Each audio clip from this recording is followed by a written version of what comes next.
In the last lesson, we talked about hard drives. That's one way that we store data, and the primary way we store it for our operating system or applications. We have lots of other ways that we store data as well, and a lot of you guys are probably familiar with, so should be a review for most of you. So the first one we're going to talk about is flash memory cards. So these are electronic chips that retain the memory even without electricity, and they're very durable. We use these in things like our digital cameras, digital media players like MP3 players, and USB thumb drives. Essentially, it's like what we built solid-state drives out of, just smaller, and these came out way before they did. They're not nearly as fast as a solid-state drive, though. Most common formats you'll see is like SD, mini SD, or micro SD. Your cell phone probably uses a micro SD card if you have additional storage for your Android phone. Some desktops and laptops have card readers built into them. If you don't, you can use an external one like this one here. It would plug in through a USB port, and it would give you the choice of using any of 30 or 40 or 50 different types of memory cards, because there are a ton of them out there. Essentially, when they started out, there was 2 or 3 companies that started, and they had their own competing standards. Like Sony had their, Memory Pro, I think is what they called theirs, Memory Stick, as what Sony called theirs. And then you had people that had compact flash, and other ones like the SD standard, some like the XD standard. And as you can see in this picture, there's all sorts of different size and formats. The technology all works the same way, though. It's a type of memory that you can basically put in or take out. And these days, SD kind of became the de facto standard that most people are using. So our flash memory, we can also use this as a thumb drive, right? So with a thumb drive, we've kind of replaced floppy disks. So those of you guys who were in school 10 or 15 years ago probably were told, hey, you had to have a floppy disk to store all your data when you did your typing class or your computers classes. Nowadays, we tell all of our kids, bring a thumb drive, right? They store a lot more information and a lot more durable. These things can be really, really large. According to our textbook, they're up to 128 gigabytes in size. I can tell you there's some now that are up to a terabyte in size. These things have gotten extremely large in size, not physical size, but capacity size. The physical size is still very small, the size of something on your keychain. They come in all shapes and sizes. They've got cute ones like the Lego ones. When I lived in Japan, we had Hello Kitty ones, or you have just the bland ones like I showed you, my little green one, like here down at the bottom. You don't need a card reader. These just plug into any USB port because the card reader is already built in through that USB port. The file system that they use is either FAT16, FAT32, or exFAT file systems, and they're ready to use right out of the box. We'll talk more about file systems later, I promise. So we'll cover that again, so don't worry too much about that yet. And again, to make these, all you gotta do is plug into a USB port. It's recognized by a computer, and now you can start copying, deleting, or modifying your files. And the nice thing is you could take them with you anywhere because they're really small. Optical drives. So we've said the term optical drive several times throughout the course so far as we've talked about hardware. And anytime you hear optical drive, it's just a general category that encompasses CDs, DVDs, and Blu-ray.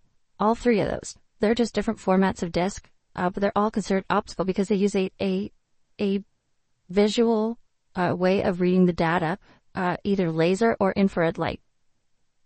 Each one has different storage capacities based on the different wavelength they use. CDs use infrared, so they have a very long wavelength, which means they can store less data. The bigger the wavelength, the less data that can fit in a certain space. DVDs use a red laser, which has a medium wavelength, and Blu-ray has a short wavelength using a blue laser, which is why it's called Blu-ray. And just a picture of that is on the left. You could see the larger CD has a bigger area being covered. DVD has a smaller area being covered so you can fit more data. And then Blu-ray has even smaller, giving you even more data. For the exam, what you really need to know is how big each of these sizes are, okay? Not as far as the wavelength, but how much data can be stored on these different things. So I'll give you an example here. So if you look at a CD, like the CD you put in your car or a data CD, they can hold up to 80 minutes or 700 megabytes worth of data, okay? 80 minutes of audio or 700 megabytes of data. A DVD, on the other hand, we have single layer and dual layer. They can hold 4.7 gigabytes or 8.4 gigabytes if they're single or dual layer.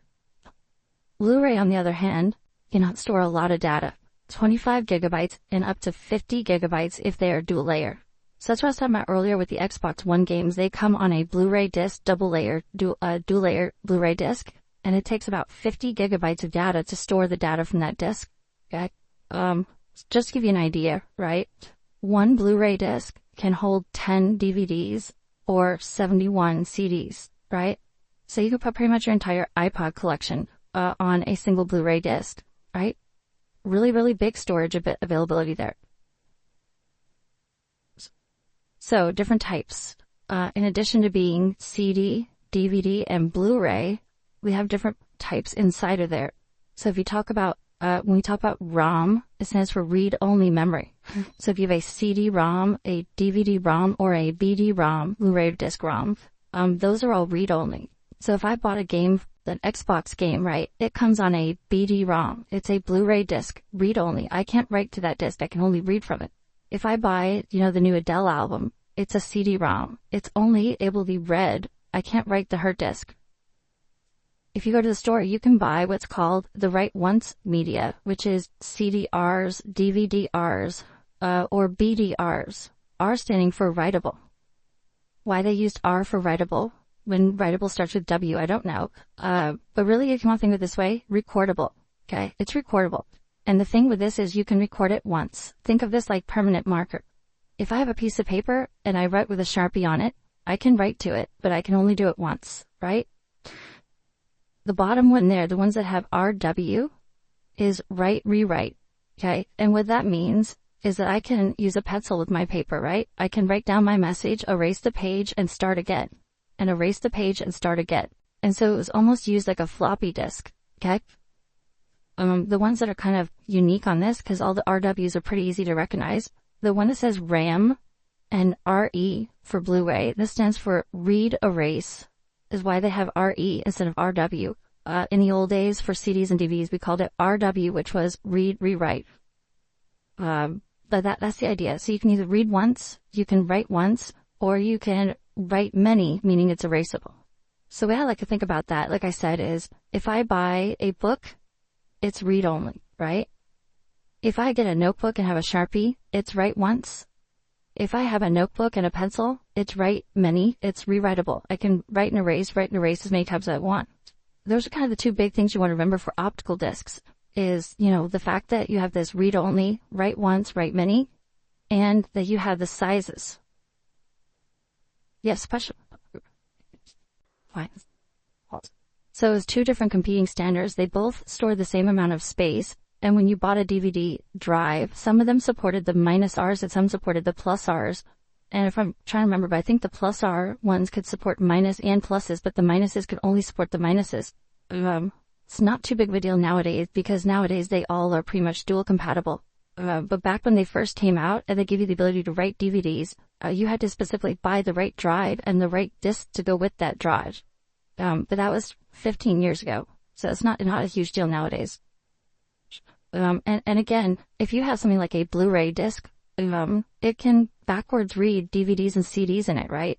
If you have a DVD, it can read CDs or DVDs. If you have a CD, it only reads CDs. Okay? So backwards compatibility does exist as well. So how do we measure how fast these drives are? We do it in what's called the X rating. And the X rating it's based on 1X, which is for a CD, what you normally play in your car. When you're listening to music, it's a 1X player, right? And that goes at 150 kilobits per second. For DVDs, it's how fast a video would play, which actually transmits 1.3 megabytes per second. And for Blu-ray, it transmits at 1X is what you play a video at, is 4.5 megabits per second. The reason why is as we increase the quality, we need to send more data to the screen, right? Blu-ray has a higher definition rate than does a standard DVD, so it needs more data. And that's why these discs are so much larger for the same size movies.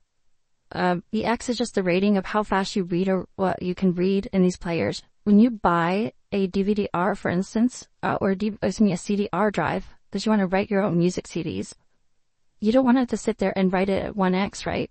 Because if I want to copy a bunch of songs to a CD, I don't have to sit there for an hour while it copies. Instead, I would get like a 52X player, which does it 52 times as fast. So it may take me, instead of an hour, it may take me 12 minutes. Or it might take me 3 minutes to make that disc, right? I can do it much quicker. And so if you have a 52X player, it operates 52 times 150 kilobits, which gives you about 7.6 megabits per second. That's how fast it writes, not how fast it reads, right? These things on the side, I just showed you a picture here, just so you can see that they exist. In addition to having a reader or writer in your laptop or your desktop, they actually make standalone units. For instance, the one on the right there is one that I had in my last job.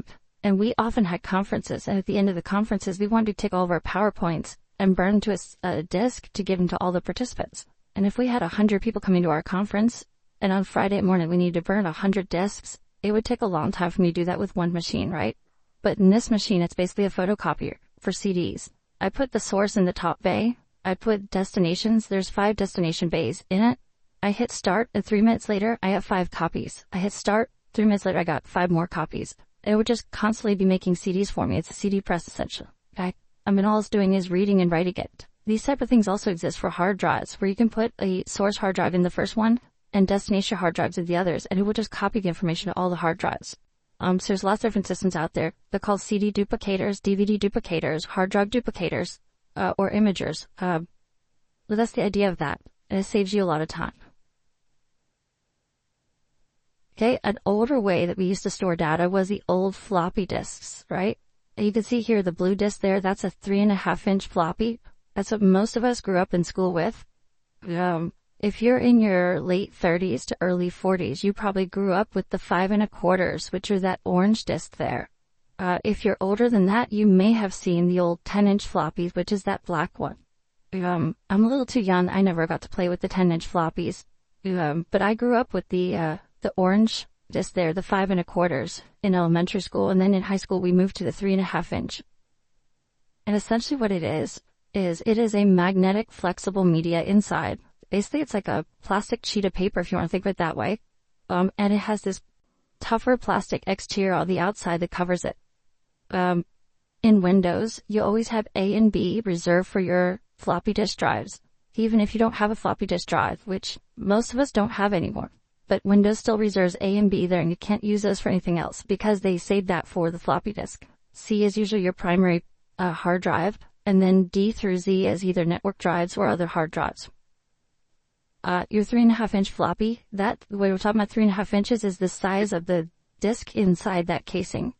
They started out at 720 kilobits of storage, which is not very much. And they went to the double-sided high density, which was the common one, the 1.44. And then over time they got to the extended density, which was 2.88, which didn't really catch on too popular because at that point we switched to better things like jazz drives, zip drives, and then USB. Most people now don't use floppies at all. We use USB for pretty much everything, right? They're smaller, they're more durable, and we can have large amounts of storage size. For instance, the one little USB I showed you guys earlier, that's an 8 gigabyte USB thumb drive. For me to have that much storage with these, I would need 8,000 of those blue disks to make up that one 8 gigabyte thumb drive. Which would I rather carry around, the little green thumb drive or 8,000 floppy disks? Yeah, I thought so. Okay. Yeah, I want to carry around 8,000 floppies, make it rain in here with floppy disks, right? I always think it's funny. If you have kids, they'll home and ask them what that is, and they'll tell you it's a save icon, right? My kids always ask me, I brought a floppy disk home from work and gave it to my kids and they said, that's awesome. Where'd you get the save icon from? They didn't realize we actually used these things at one point. They never made that connection that that's what these came from. But that's where you get that little save icon, was to save to floppy disk, right? Because back in the day, that's where we save things. Inside your computers, you hook these things up. They use a 34-pin PATA cable. That requires a Burge power cable, which is a 4-pin power cable I showed you guys back in the power lecture. But again, you're probably not going to have an internal floppy disk, right? Because nobody uses them anymore.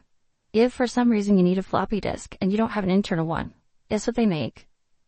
Floppy to USB external floppy disks. And it just comes with a USB cable that you plug in the side of your machine, and it's recognized as a floppy drive. So you can use those if needed. Very, very much not used in modern day, but there are some businesses that still rely on floppy disks because they have old software that they have never upgraded. For instance, in the Navy, our evaluations, our fitness reports, for a long time, up until about 3 years ago, we brought those based on floppy disks. And so when I wrote up my fitness report to give to my supervisor, I had to give him the paper and the floppy disk. And then he would put it in his machine so he can make changes and send it to his supervisor. We didn't send it around by email or through the network. It was all done by floppy disk. They finally upgraded the program. We don't have to do that anymore. But that was up until about 3 or 4 years ago. That was the way we did things. A lot of small businesses, they're not going to upgrade their software if they don't have to. It's still working. They're going to still let it work. And so they'll use either USB floppy drive to keep working. Another thing we can do is what's called tape drives. We talked about this a little bit the other day as well. Tape drives are a removable storage device, and they're great for doing backups with. So these things can actually hold somewhere between 70 gigabytes all the way up to 3 terabytes of space. They look like an old 8-track tape almost. And what they do is they'll usually connect through SCSI, although there were some that actually connected by IDE or SATA as well. And they're usually used to back up your servers and back up your data and then ship those tapes off-site for backup. For instance, when I used to work in the Middle East, we were in an area that was kind of contentious for Americans to be in. If we had to leave or if our facility got destroyed by fire or other methods, we wanted to make sure we didn't lose all of our data, right? And so we would ship off our tapes every week to another facility. And that facility sent their tapes to us every week.